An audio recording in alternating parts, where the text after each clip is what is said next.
You watch those nature documentaries on the cable? Yeah. You see the one about lions? Yeah. Look at this lion. He's the king of the jungle. Huge mane out there. He's laying down under a tree in the middle of Africa. He's so big. He's so hot. He doesn't want to move. Now, the little lion cubs, they start messing with him. Biting his tail, biting his ears. He doesn't do anything.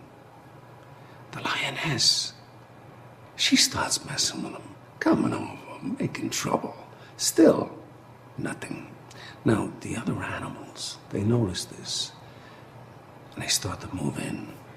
The jackals, hyenas, they're barking at him, laughing at him. They nip his toes and eat the food that's in his domain.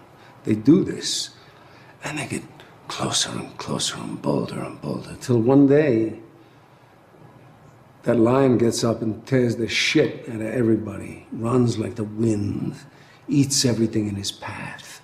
Because every once in a while, the lion has to show the jackals who he is.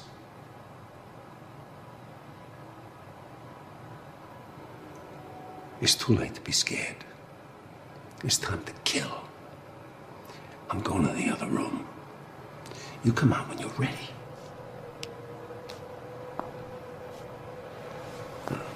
Don't beat him. Kick his ass.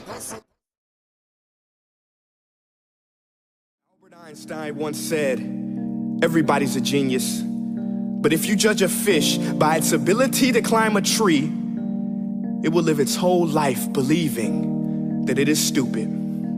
Ladies and gentlemen of the jury, today on trial we have modern day schooling. Glad you could come. Not only does he make fish climb trees, but also makes them climb down and do a 10-mile run. Tell me, school, are you proud of the things you've done? Turning millions of people into robots, do you find that fun? Do you realize how many kids relate to that fish? Swimming upstream in class, never finding their gifts, thinking they are stupid, believing they are useless? Well, the time has come, no more excuses. I call school to the stand and accuse him of killing creativity, individuality, and being intellectually abusive. He's an ancient institution that has outlived his usage. So, Your Honor, this concludes my opening statement, and if I may present the evidence of my case, I will prove it. Proceed. Exhibit A. Here's a modern day phone. Recognize it? Here's a phone from 150 years ago. Big difference, right? Stay with me. Here's a car from today, and here's a car from 150 years ago. Big difference, right? Well, get this. Here's a classroom of today, and here's a class we used 150 years ago. You can't connect the dots looking forward. You can only connect them looking backwards. So you have to trust that the dots will somehow connect in your future. You have to trust in something, your gut, destiny, life, karma, whatever. Because believing that the dots will connect down the road will give you the confidence to follow your heart, even when it leads you off the well-worn path, and that will make all the difference.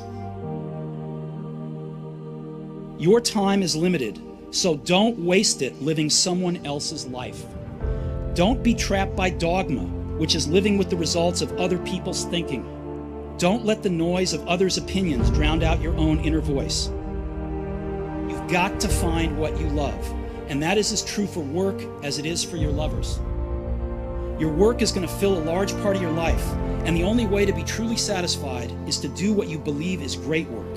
And the only way to do great work is to love what you do. If you haven't found it yet, keep looking, and don't settle. Have the courage to follow your heart and intuition. They somehow already know what you truly want to become. But you're going to have some ups and you're going to have some downs. Most people give up on themselves easily. You know the human spirit is powerful. There's nothing as powerful. It's hard to kill the human spirit. Anybody can feel good when they have their health, their bills are paid, they have happy relationships. Anybody can be positive then. Anybody can have a larger vision then. Anybody can have faith under those kinds of circumstances. broke and I want to get better. I'm broke and I want to make money. You knock down doors, you kick down walls, and anyone who tells you you can't. Did you ever imagine, even in your most outrageous dreaming, did you ever imagine you'd reach the stage where you're a $10 million a movie star? I knew that I knew I wanted to be something, and it was important to me to be something.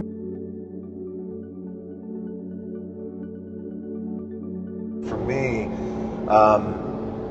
failing has become critical in my growth. I was depressed, asking myself why me? How can this happen? I work so hard. Hard work pays. I always thought. It's not paying for me. I got nothing. I literally had $7 in my pocket, so my $7 story. When you consider where you've come from to where you've now found yourself, there's only one way you've done that, and that's self-drive and determination. Where do you think that has come from? I would have to say growing up, and the examples that were set for me from my parents. You know, we struggled a lot. There was a lot of struggling going on. When I was 14, we lived in Hawaii. We lived in an efficiency, like a one-room efficiency, where the rent was $180 a week. And eventually we couldn't pay it, and then we were evicted. And so then we had to move from Hawaii because we couldn't live there anymore. There was a lot of struggle, and watching them struggle and watching them pull through it, and having that example. And also, not only in addition to that example, I think consistently being told that whatever it is that you want to do, you've got to get after it. You've got to get after it. There's no substitute for hard work. Hard work always pays.